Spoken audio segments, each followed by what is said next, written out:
పోరాడినటువంటి నాయకత్వం బీఆర్ఎస్ నాయకత్వం. సరే నువ్వు ఎన్ని చేసినా నీ అవినీతిని బయట పెట్టకుండా మేము ఊరుకోము, నీ చిట్టాలు బయట పెడుతూనే ఉంటాము. ఈరోజు మరికొన్ని విషయాలు బయట పెట్టబోతా ఉన్నా. పార్ట్ 2 మొన్న పెట్టింది, పార్ట్ 1 సింగరేణి స్కామ్. ఈరోజు సింగరేణి స్కామ్ పార్ట్ 2 బయట పెడతా ఉన్నా. సింగరేణిలో బొగ్గు స్కామ్ చూసినాం కదా, సింగరేణిలో సోలార్ పవర్ స్కామ్ కూడా జరిగింది. మొన్న పెట్టిందేమో బొగ్గు పవర్ స్కామ్ బయట పెట్టినాం. ఇప్పుడు సింగరేణిలో సోలార్ పవర్ స్కామ్ ఈరోజు బయట పెట్టబోతా ఉన్నాం. సింగరేణిలో 107 మెగావాట్ల సోలార్ పవర్ ప్లాంట్లో పెద్ద స్కామ్ జరిగింది. అవి 3 డిఫరెంట్ సైట్లు, 37 అంటే 30 మెగావాట్లు అట్లా 3 డిఫరెంట్ సైట్లలో సోలార్ పవర్ ప్లాంట్ పెట్టేది ఉంటే తమ అనుయాయులకు కట్టబెట్టడానికి, పోటీ తగ్గించడానికి, ఎంఎస్ఎంఈ వాళ్ళు పాల్గొనకుండా ఉండడానికి 3 కలిపి 107 మెగావాట్లతో సింగిల్ టెండర్ పిలిచినారు. ఎంఎస్ఎంఈ అంటే మీకు తెలుసు, చిన్న పారిశ్రామికవేత్తలు. కేంద్ర ప్రభుత్వం ఒక పాలసీ కూడా పెట్టింది, ఎంఎస్ఎంఈలను ప్రోత్సహించాలని, ఎంఎస్ఎంఈలకు టెండర్ నిబంధనల్లో సడలింపునివ్వాలని, ఈఎండి తక్కువ పెట్టాలని కేంద్ర ప్రభుత్వ మార్గదర్శకాలే ఉంటాయి. కానీ ఇందులో ఎంఎస్ఎంఈ పాల్గొనొద్దు, ఈ రాష్ట్రానికి చెందిన పారిశ్రామికవేత్తలు పాల్గొనొద్దని టెండర్ నిబంధనలు మార్చి ఈ సోలార్ పవర్ ప్లాంట్ నెలకొల్పడానికి కూడా సైట్ విజిట్ సర్టిఫికెట్ పెట్టినారు. దీనికి కూడా సైట్ విజిట్ సర్టిఫికెట్ పెట్టి 3 వేరియస్ ప్లేసెస్లో ఉన్నదాన్ని సింగిల్ టెండర్ చేసి, టెండర్ అనుమతులను కఠినతరం చేసి, ఇవాళ వాళ్ళు అనుకున్నటువంటి కన్సార్షియంకు దాదాపు 200-250 కోట్ల రూపాయలు అదనంగా వచ్చే విధంగా ఈ టెండర్ను కట్టబెట్టారు. డాక్యుమెంట్స్ కూడా ఉన్నాయి, అవన్నీ మీకు షేర్ చేస్తా. ఇది గోల్టీ సోలార్ పవర్ ప్రైవేట్ లిమిటెడ్ అనే కన్సార్షియంకి అప్పచెప్పినారు. ఆ వివరాలన్నీ కూడా మీకు ఇప్పుడు మీడియాలో షేర్ చేస్తాను. వాస్తవంగా దేశవ్యాప్తంగా కూడా ఈరోజు అన్ని రాష్ట్రాల్లో సోలార్ పవర్ టెండర్స్ జరుగుతూ ఉన్నాయి. పర్ మెగావాట్ ఎంత జరుగుతుంది? 3 crore రూపీస్. 3 బావులకు 1 మెగావాట్ సోలార్ను ఉత్పత్తి చేసే ప్లాంట్లు పెడతా ఉన్నారు. 3-3.5 కోట్లకు 1 మెగావాటు ఇన్స్టాల్ అవుతూ ఉంది. అయితే అక్కడ ఇంకా భూమి కూడా వాళ్ళదే, ఇక్కడ భూమి సింగరేందే, భూమి కూడా సింగరేందే, ఇక్కడ భూమి కూడా పెట్టడానికి లేదు భారం, భూమి సింగరేందే. 3 కోట్లకే పెడతారు దేశవ్యాప్తంగా భూమి ఇస్తే. ఇవాళ మహారాష్ట్ర, కర్ణాటక, దేశమంతా కూడా సోలార్ పవర్ టెండర్స్ జరుగుతూ ఉన్నాయి. ఈ దేశంలో ఎక్కడైనా 3 కోట్ల రూపాయలకే సోలార్ పవర్ టెండర్లు అవుతూ ఉన్నాయి పర్ మెగావాట్. కానీ ఇక్కడ ఎంత ఇచ్చింది తెలుసా? ఇక్కడ 5,04,00,000 రూపాయలు పర్ మెగావాట్ ఇచ్చారు భూమి ఇచ్చి.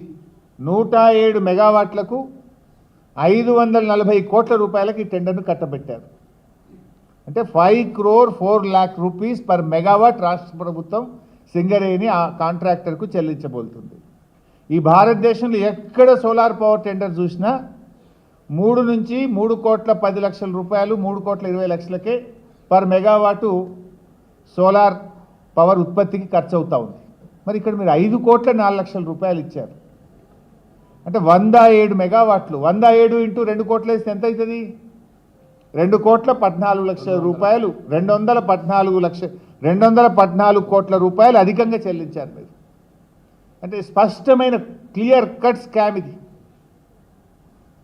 అంటే నేషనల్ యావరేజ్ కంటే పర్ మెగావాట్ దాదాపు 2 కోట్ల రూపాయలు అదనంగా చెల్లించారు. మన రాష్ట్ర ఎంఎస్ఎంఈలకు ఇవ్వకుండా ఒక గుజరాత్ బేస్డ్ కంపెనీకి, తమ అనుయాయులకు ఇది కట్టబెట్టారు. ఎంఎస్ఎంఈలకు అవకాశం వస్తే ఇక్కడ ఉద్యోగ అవకాశాలు వస్తాయి, రాష్ట్రానికి ట్యాక్స్ వస్తుంది, ఇక్కడ వ్యాపారం అభివృద్ధి జరుగుతుంది. కానీ ఎంఎస్ఎంఈలు పాల్గొనడానికి అవకాశం లేకుండా చేసి తమ అనుయాయులకు ఈ టెండర్ను కట్టబెట్టారు. ఈ సోలార్ పవర్ స్కామ్ రామగుండంలో జరిగింది. ఇది నంబర్ 1.